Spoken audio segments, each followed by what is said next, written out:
Hello everyone, this is Grace. It is December the 11th, 2020, and today we're going to be taking a look at Revelation 12. Let's go ahead and jump right into it. And there appeared a great wonder in heaven, a woman clothed with the sun and the moon under her feet, and upon her head a crown of 12 stars. Okay, so we know what all of these symbols are. A woman, of course, is a church. So you have the church.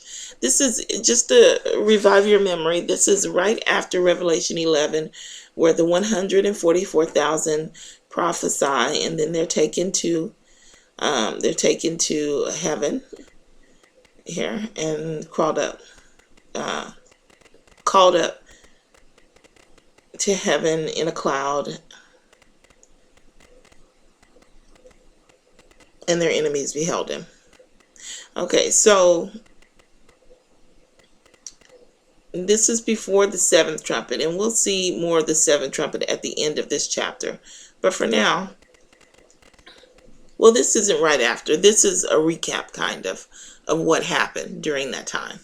So, and there appeared a great wonder in heaven, a woman clothed with the sun and the moon under her feet, and upon her head a crown of 12 stars. So we have the church, and she is clothed with the sun. Clothed, of course, means it describes the character of the person. This woman is clothed with the sun, which means she has the character of God, or the Ten Commandments. The moon is a symbol of the ordinances, which are dictated by the months. The ordinances all go according to the seasons in the months. So the moon is the ordinances. They're under her feet.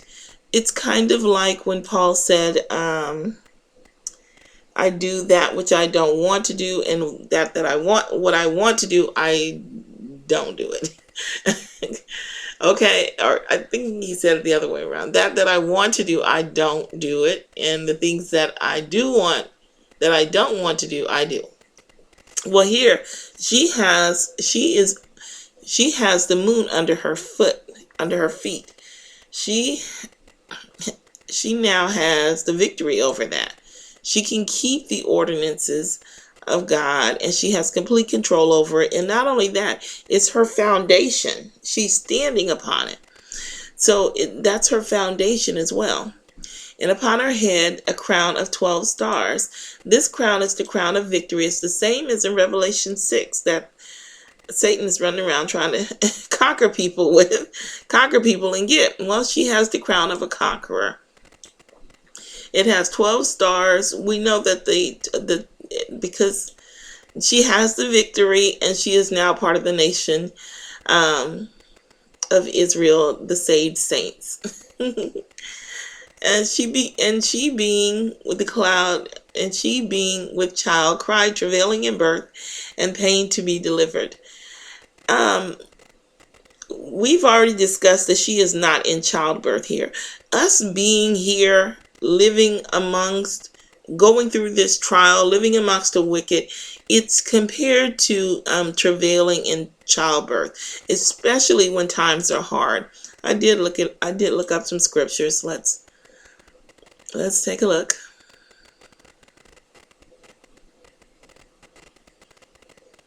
Pain to be delivered. We already know most of the terms in this chapter, so it really kind of flows very nicely. For we know that the whole creation groaneth and travaileth in pain together until now. And not only they, but ourselves also, which have the first fruits of the Spirit, even we ourselves groan within ourselves, waiting for the adoption, to wit, the redemption of our body. And they shall be afraid, pangs and sorrows shall take hold of them. They shall be in pain, as a woman that travaileth. They shall be amazed one at another, their faces shall be as flames. Behold, the day of the Lord cometh, cruel, both with wrath and fierce anger, to lay the land desolate. We don't need that. Therefore are my loins filled with pain. Pains have taken hold upon me, as the pains of a woman that travaileth. I was bowed down at the hearing of it. I was dismayed at the seeing of it. My heart panted. Fearfulness affrighted me. The night of my pleasure has he turned into fear unto me. Like as a woman with child that draweth near the time of her delivery is in pain, and crieth out in her pains, so have we been in thy sight, O Lord. We have been with child, we have been in pain, we have, as it were, brought forth wind. We have not wrought any deliverance in the earth, neither have the inhabitants of the world fallen.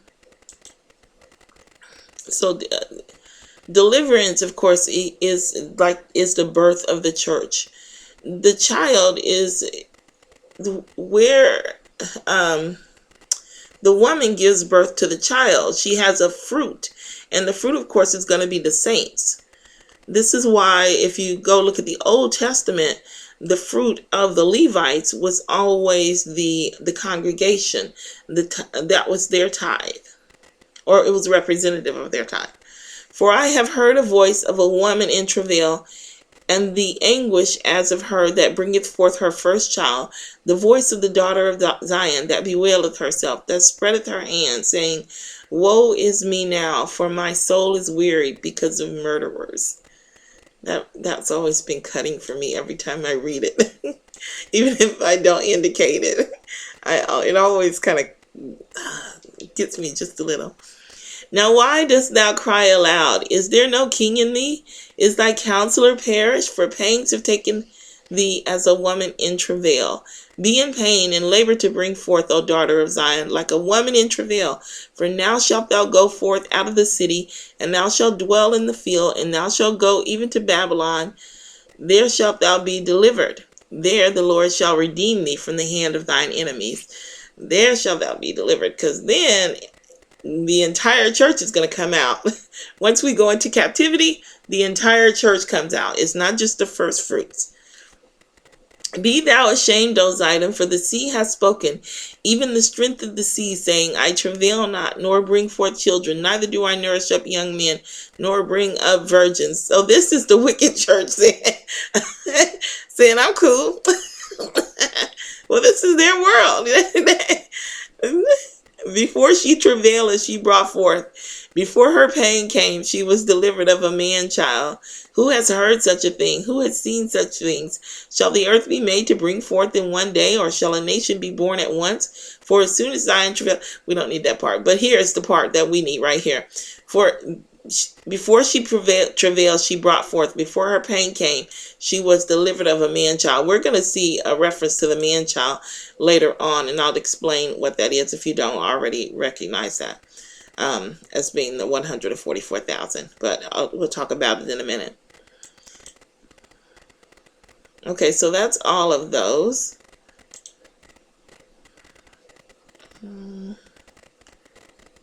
So being with child, she travailed in birth, in pain to be delivered. So we know that she's not actually delivering. It's just that we're still in this earth and we haven't brought forth any fruit. There's been no one that's perfected except Yahushua, of course. But here it says pain to be delivered. And then you see down here where it'll say she's ready to be delivered. Ready to be delivered. So this is where the birth is going to actually occur. Here, she's just bringing forth wind. It's just the pain with no fruit. Let's continue. And there appeared another wonder in heaven, and behold, a great red dragon having 7 heads and 10 horns and 7 crowns upon his head. Now, this, like I said, is during the 9th hour church. So you have the 9th hour church, and the beast is the same. The beast is still all of the people, basically. It's all the people. This beast is going to be made up of the Christian nations, but it still has all of the nations. It still has 7 heads and 10 horns. So all the powers are going to be there. All of the nations are going to be there. They're all represented, okay? Now, it says the red dragon. This red, I think it's 2 times only in the entire Bible. I know it's only 2 times. It's only in the Bible twice in Revelation,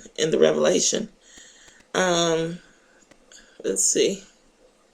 Yeah, in the entire Bible, it's only in there twice. And the other time is under the second seal, under the red horse, where they're killing the martyrs. where they're martyring the people of God. But the red horse is representing Satan, because Satan is the power behind them. If we do a comparison, I said horse, the red dragon is representing Satan, because Satan is the power behind them. If we do a comparison to the same beast in Revelation 17, it's called Scarlet. So he carried me away in the spirit into the wilderness, and I saw a woman sit upon a scarlet-colored beast, full of names of blasphemy, having 7 heads and 10 horns. So it's still the same one, 7 heads and 10 horns. Here they have crowns upon their heads. I'll say a little bit more about that in a minute. But this is the power behind the beast. And I think it actually says that in Revelation 13, that he gets his power from the dragon or something like that. I'm not certain. But here it says, you have the woman, another wonder in heaven, and behold, a great red dragon having 7 heads and 10 horns. The heads we know are the powers, the ancient and the honorable, the wise. 10 horns. Now, 10 horns are going to be powers or people with access to armies. A horn on an animal is a weapon. And if you look in the Bible and you look at the activities that surround these horns, it's blood and carnage. They're just hurting people and killing people and stuff like that. So the horns have access to armies because they're hurting people, they're killing people. Okay, and then 7 crowns upon the heads. They have these are crowns of royalty, because it's showing the great power of this dragon. Through the 7 heads and the 10 horns. And it's red because they're persecuting, killing up the saints, and so on and so forth. Which is the same color that's used by the martyrs. But they're dignitaries. This is not the crown of a victor. This crown here, I'll show you. As a matter of fact, let's take a look. So this crown here is a Stephanos. I hit the wrong word, just a moment.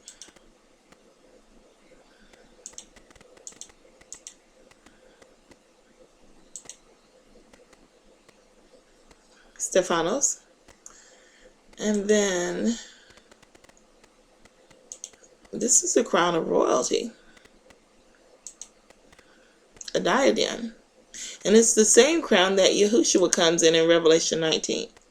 Where once he has received his kingdom, he wears this crown of he wears a diadem. And so you have these heads wearing a diadem, showing their control over the people. They're controlling the people. And his tail drew the 3rd part of the stars of heaven. Now, since this, by the way, is during our time, it's before control has been given over to the beast of Revelation 13, but there's no woman here, then the woman has already been destroyed. They've already gotten rid of her. They just haven't given the power entirely over to the beast as of yet. Yeah, because the crowns are not. If they're wearing the crowns, they have the power. And they're wearing crowns of royalty as well. So they have the power. They're going to give their power. The 10 horns have done the work of destroying the harlot that was upon the beast in Revelation 17. And now the power is about to be handed over to the beast of Revelation 13. Not just yet. We have to go into captivity yet. But it's not in the hands of the harlot anymore. And his tail drew the 3rd part of the stars of heaven, and did cast them to the earth. And the dragon stood before the woman, which was ready to be delivered, for to devour her child as soon as it was born. Hold on. And its tail drew the 3rd part of the stars from heaven, and they cast them to the earth. And the dragon stood before the woman, which was ready to be delivered, for to devour her child as soon as it was born. Okay, his tail drew the 3rd part of the stars of heaven. We know that this is the 144,000, but just in case you are not familiar with those teachings, let's go to Zechariah chapter 13 and take a look.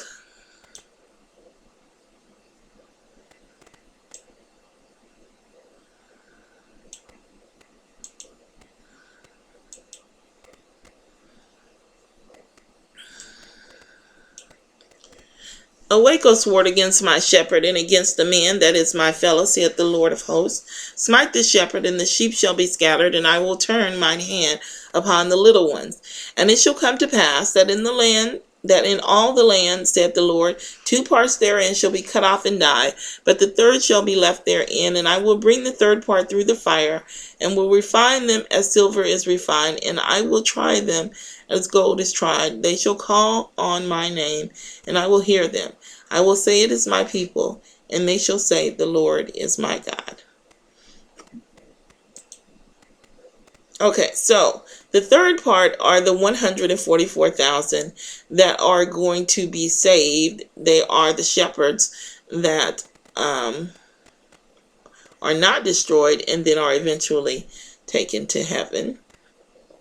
Here we go. Third part of the stars of heaven, right? So we know they're from heaven because the Lord knows whose are his. We're here so that we can learn that. So the third part of the stars of heaven, and did cast them to the earth. Cast them to the earth, persecuted them. The whole point of us actually being here, cast us to the earth, cast them to the earth. Also, we do know that the earth is the church, by the way. And I'll give you the same scenario that I gave before. I think I may have deleted it before for the newcomers when I was talking about earth. The scenario I gave before was Yahushua was at the center of the earth for 3 days and 3 nights. Okay, so 3 days and 3 nights, at the center of the church. The center of the church was the crucifixion. Now let's think about the crucifixion. Let's think about the feast. During the feast, on the 10th day of the month, the lamb had to be selected. They would select the lamb, and it had to be a perfect lamb. They would set the lamb out and choose it, and everybody would inspect the lamb to make sure it was perfect. I told you about the tradition where they would actually tie it out in the front lawn, and strangers would walk by and look at that lamb, and they would inspect it for 4 days and say, yep, it's perfect. And then, of course, they would have to slaughter the lamb. That was Yahushua. During the inspection, it was 3 days and 3 nights if you look in the New Testament. 3 days and 3 nights. No matter how you cut it, you're going to get 3 days and 3 nights out of the 4 days. So for 3 days and 3 nights, he was inspected. He was taken to Pilate, then to King Herod, back to King Pilate. He was scourged. All of these things happened to him, but he never once sinned. There was no flaw found in him. Now, once the crucifixion was done, that ended. The 3 days and 3 nights had nothing to do with the crucifixion. It led up to the crucifixion, because once the crucifixion was done, it was over. Do you see? His work was over. At that point, all he had to do was present himself to Yahweh. So 3 days and 3 nights at the heart of the church, which is the crucifixion. All of that is part of it. All of that's part of it. So that's the example that I give for the church. But for the earth being the church, I think that's a fairly good example. I think I gave more, but that'll do for now. You should be able to see that. So and do not believe if they tell you that all of those things happened in 6 hours. It has never made sense that all of that could happen in 6 hours. It didn't. It was 3 days and 3 nights. It was actually 4 days. That's what it was. But it wasn't 4 full days, so we can say that it was 3 days and 3 nights. And the third day prophecy is a completely different prophecy. Don't get the two mixed up. Anyway, and earth is the church. So and the dragon stood before the woman, which was ready to be delivered, and to devour her child as soon as it was born. Okay, of course, this is kind of obvious. The dragon stood before the woman. Of course, he wants that child. He doesn't want the people of God to be saved. Now, of course, the woman is ready to be delivered because this is the birth of the church. The 144,000 are about to be perfected. It's the first fruits of God. And that is the birth of Yahweh's church. He finally has a people. He finally has a group of people that can represent him, which was the entire purpose of the nation of Israel. But here he has that. So she's ready to be delivered, and he wants to devour her child as soon as it's born. He can't stop the childbirth, but he's sure determined to stop that child. But he's not going to. And she brought forth a man child. Now, man child is the 144,000. I did look this up as well. I hope that you can recall, or you're familiar with, in the days of, hold on a moment. Where's it at? Here it is. Okay. In the days of, it's Moses. I was thinking it was Joshua, but okay. In the days of Moses, the Levites actually replaced the firstborn child in as the representative of that family. If you'll see a lot of references to the firstborn had like a double share, but they were also responsible for like the religious aspects. They were responsible for the parents. So they got a double share of the inheritance that was left down through the parents. So the firstborn would normally have been at the temple representing that family to Yahweh, but because of incidents that happened, the Yahweh chose the Levites to represent each firstborn son. So let's look at the calling for the Levites. And the Lord spake unto Moses, saying, Bring the tribe of Levi near, and present them before Aaron the priest, that they may minister unto him. And they shall keep his charge, and the charge of the whole congregation, before the tabernacle of the congregation, to do the service of the tabernacle. Let's go on. And thou shalt give the Levites unto Aaron and his sons. They are wholly given unto him out of the children of Israel. So they are going to serve in the tabernacle. They are wholly given unto the high priest. And we can see that in Revelation 14. We'll take a look at that after we read through this. And the Lord spake unto Moses, saying, And I, behold, I have taken the Levites from among the children of Israel, instead of all the firstborn that openeth the matrix among the children of Israel.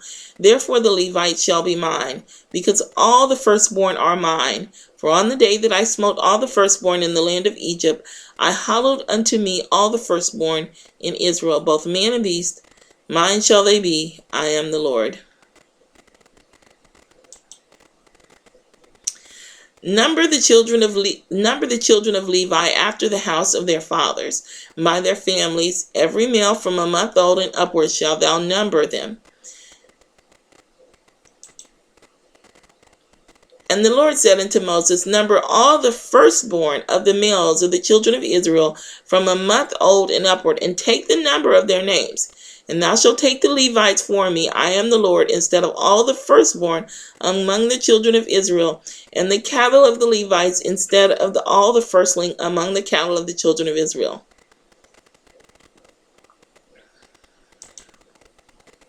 And it says elsewhere, I didn't put it in here, I don't think that it, maybe I did, that it's the firstborn man child is what they took. Now, I think there might have been an exception, because one man had daughters. He had like 3 daughters, and I remember that they gave them an inheritance, but I don't recall if they were counted. I would imagine they would have been, because he had 3 daughters, he had no men. But anyway, we'll continue on. And thou shalt take the Levites from me, I am the Lord, instead of all the firstborn among the children of Israel, and the cattle of the Levites instead of all the firstlings among the cattle of the children of Israel. And Moses numbered, and the Lord asked them, as the Lord commanded him, all the firstborn among the children of Israel. And all the firstborn males by the number of names, from a month old and upward, all that were numbered of them were 20 and 2,000. Okay, we don't need that. And the Lord spake unto Moses, saying, Take the Levites instead of all the firstborn among the children of Israel, and the cattle of the Levites instead of their cattle, and the Levites shall be mine. I am the Lord. And for those that are to be redeemed of the 213 of the 213 of the firstborn of the children of Israel, which are more than the Levites, thou shalt even take 5 shekels apiece by the poll. After the shekels of the sanctuary shalt thou take them. A shekel is 20 gerahs. And thou shalt give the money wherewith the odd number of them is to be redeemed unto Aaron and his sons. And Moses took the redemption money of them that were over and above them, that were redeemed by the Levites. Basically, he took the money and he gave it to Aaron and his sons because they were wholly under the high priest. So the money to redeem went to the high priest, which is representative of Yahushua. I think that's it. Yeah, that's it. Okay, so let's go backward. We're going to look at Revelation 14 real quick, where it says,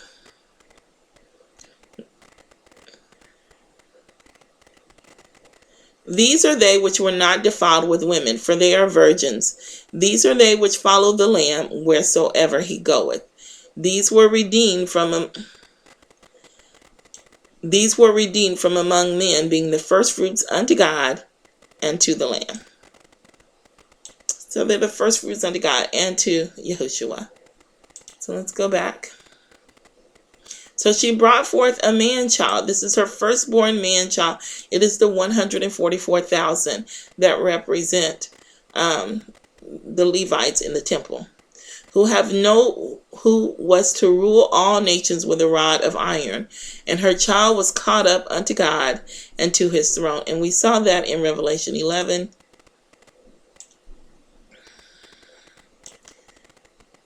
And they heard a great voice from heaven saying unto them, Come up hither. And they ascended up to heaven in a cloud, and their enemies beheld them.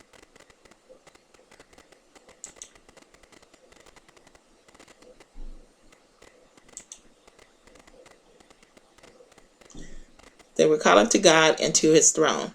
And we also saw that in Revelation 14, but we're not going to go back there. And the woman fled into the wilderness, where she had the place prepared of God, that they should feed her there 1,260 days. You know what? We're at 27 minutes. We're going to stop here, and then we are going to come back in a second video, and we'll pick up at 6. All right. Any questions or comments, please leave them below. Yahweh bless.